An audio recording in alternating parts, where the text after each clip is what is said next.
శ్రీనివాసరావు గారికి, రాణమ్మ గారికి, శేఖర్ గారికి, ఇక్కడ వచ్చేసిన పాఠశాల సిబ్బంది వారికి, పిల్లలందరికీ నా నమస్కారాలు. ఇందాక శ్రీనివాసరావు గారు అని చెప్పిన నుంచి ఈ స్కూలు ఏ ముహూర్తాన స్టార్ట్ చేసామో అప్పటి నుంచి కూడా మా కుటుంబానికి ఈ స్కూల్ మీద ప్రేమ ఎక్కువ. మేము అంతకుముందు మా మినిస్టర్ గారు మేమందరం కలిసి కూడా ఈ స్కూల్ మెంటల్ డెవలప్మెంట్ నుంచి కూడా సుమారు 2 కోట్ల రూపాయలు ఖర్చు పెట్టి ఆ రోజు మీ హాస్టల్ కూడా మేము వచ్చి ఇప్పుడు ఫైల్ నడవడం జరిగింది. ఇప్పుడు టెండర్ స్టేజ్ కూడా వచ్చేసింది, టెండర్ కూడా పిలుస్తున్నారు.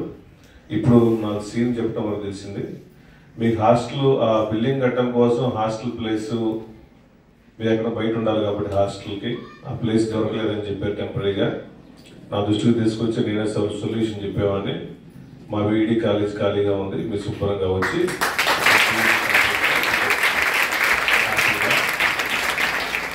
ప్రస్తుతానికి మేము BEd college engineering college shift చేసాం కాబట్టి ఇక్కడ గాంధీనగర్ 5వ లైన్ అనుకుంటా, 5వ లైన్ ఉంది.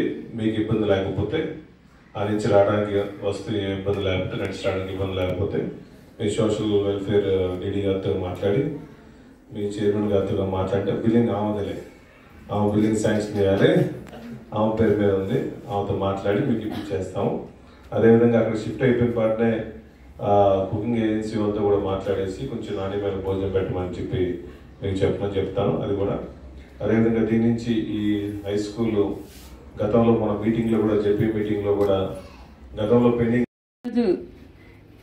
యామాలయ్య గారికి వర్ధంతి సందర్భంగా సభాధ్యక్షులు యామా శ్రీనివాసరావు గారికి, మన దర్శి ఎమ్మెల్యే బూచేపల్లి శివప్రసాద్ రెడ్డి గారికి, మన డాక్టర్ గారికి, శ్రీధర్ గారికి, మన కాంగ్రెస్ పెద్దలకి, సైదా గారికి, ఈ కార్యక్రమానికి విచ్చేసిన అందరికీ నమస్కారాలు తెలియజేసుకుంటున్నాను. యామా ఎల్లయ్య గారు అంటే ఈరోజు కూడా యామాసీని గారు ప్రతి సంవత్సరం వర్ధంతి కార్యక్రమం పెట్టి పేదవాళ్ళకి భోజనాలు కూడా పెట్టేవాళ్ళు ఎప్పుడు ప్రతి సంవత్సరం.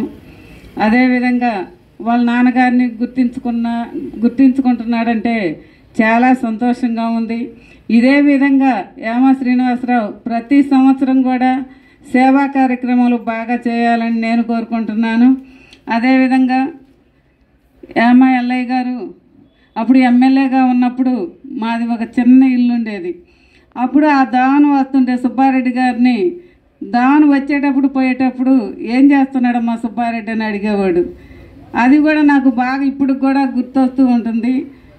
మన యామా ఎల్లయ్య గారిని అందరూ ఈరోజు వర్ధంతి కార్యక్రమం చేసినందుకు చాలా సంతోషం.